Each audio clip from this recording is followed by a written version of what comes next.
Bonjour! Dans la vidéo précédente, nous avons commencé à parler de participation et d'abstention électorale. Nous avons vu notamment comment elles étaient mesurées et j'ai souligné qu'il fallait les compléter avec le taux d'inscription pour avoir une véritable idée de la mobilisation électorale et de la participation des électeurs et des électrices aux élections. Il s'agit, dans cette vidéo et dans la suivante, d'approfondir la question de l'abstention ou de la participation électorale. Il s'agit simplement de voir le verre à moitié plein ou à moitié vide, et notamment de s'intéresser aux inégalités de participation et d'abstention. En l'occurrence, se demander par exemple pourquoi est-ce que l'abstention est plus forte à certaines élections qu'à d'autres.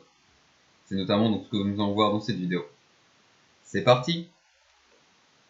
Quand on étudie l'évolution de l'abstention électorale au cours de la Ve République, comme on peut le faire à partir de ce graphique.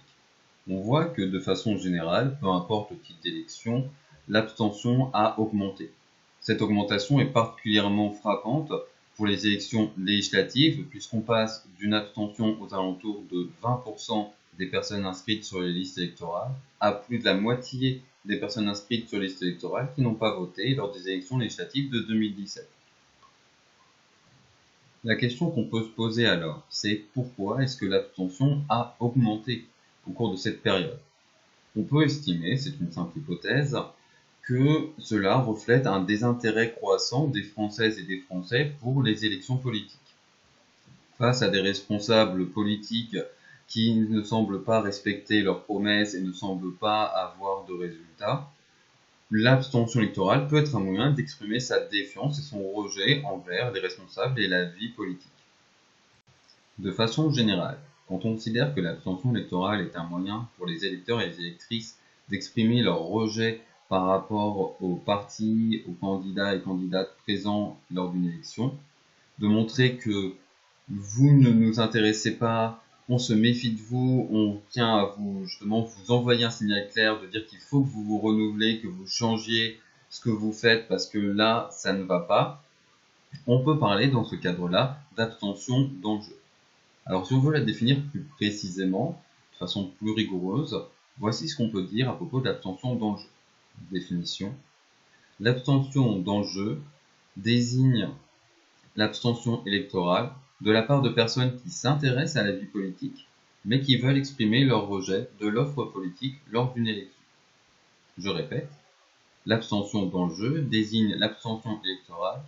de la part de personnes qui s'intéressent à la vie politique, mais qui veulent exprimer leur rejet de l'offre politique lors d'une élection. Alors vous avez remarqué que là je viens de parler d'offre politique.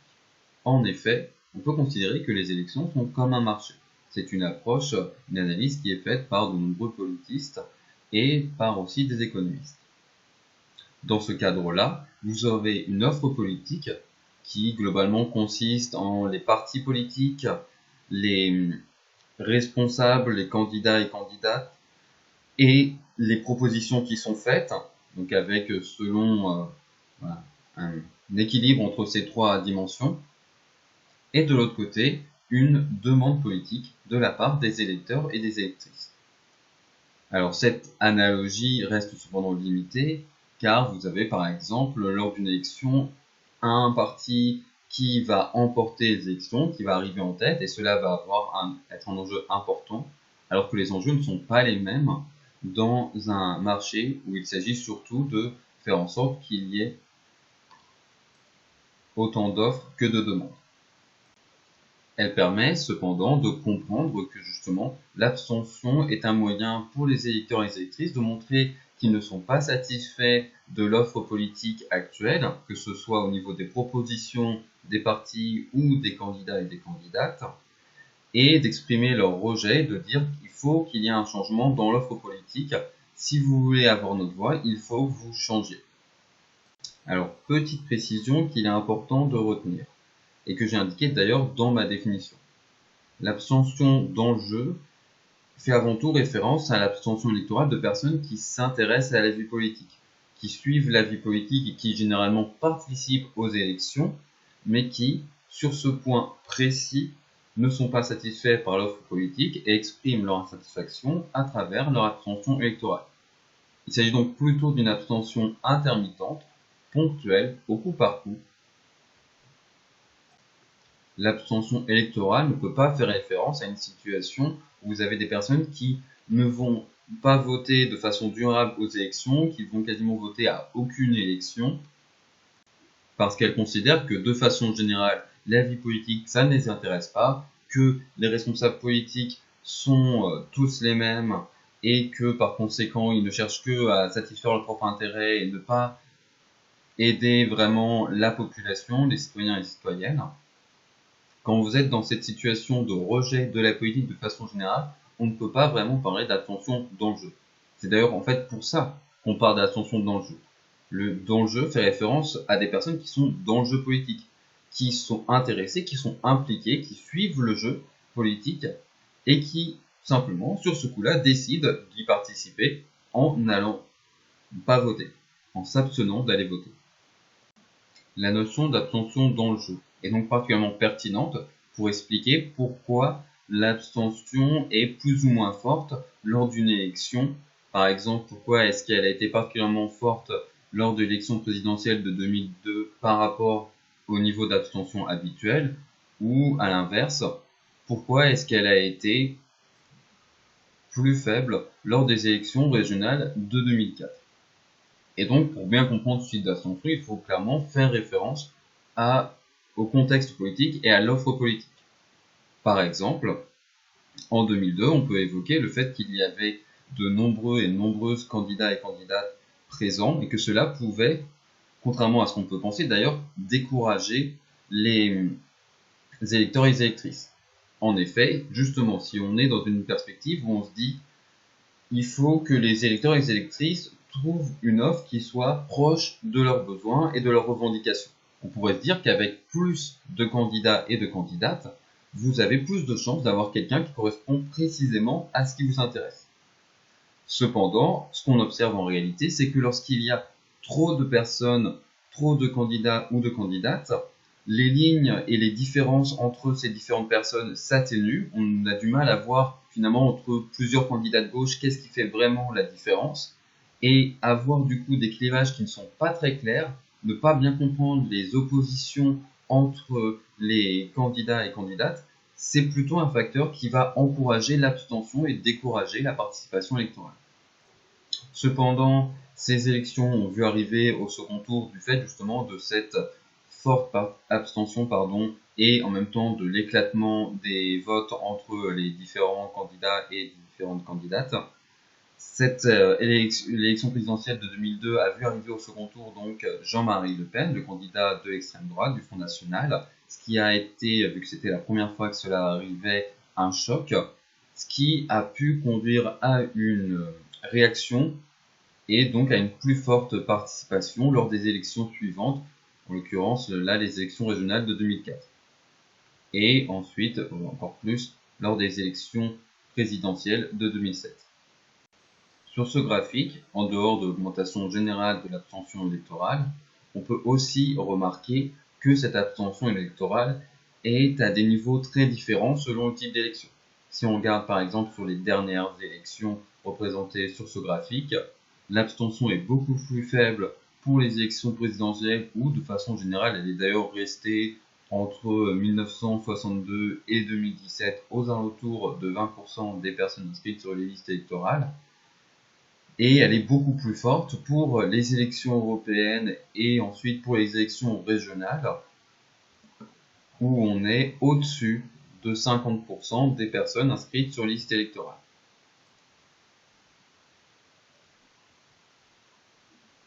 On peut expliquer ces différences de participation et d'abstention électorale selon le type d'élection par justement le fait que toutes ces élections ne présentent pas les mêmes enjeux, des enjeux aussi clairs et aussi importants pour les électeurs et les électrices. Et que par exemple, les électeurs et les électrices considèrent généralement que les élections présidentielles sont les élections phares, les élections clés les plus importantes, que ce sont celles qui méritent par conséquent que l'on se déplace, et que par contre,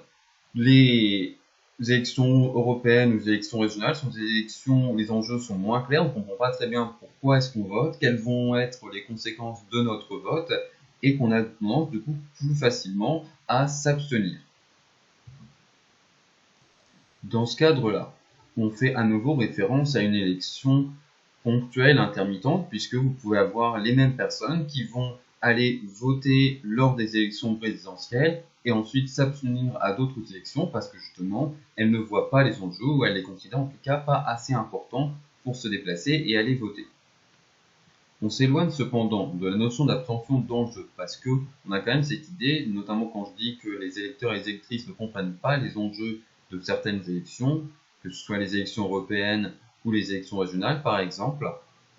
on fait a priori référence à des électeurs et des électrices qui ne sont pas vraiment dans le jeu politique, qui ne s'intéressent que moyennement à la vie politique. Et lorsque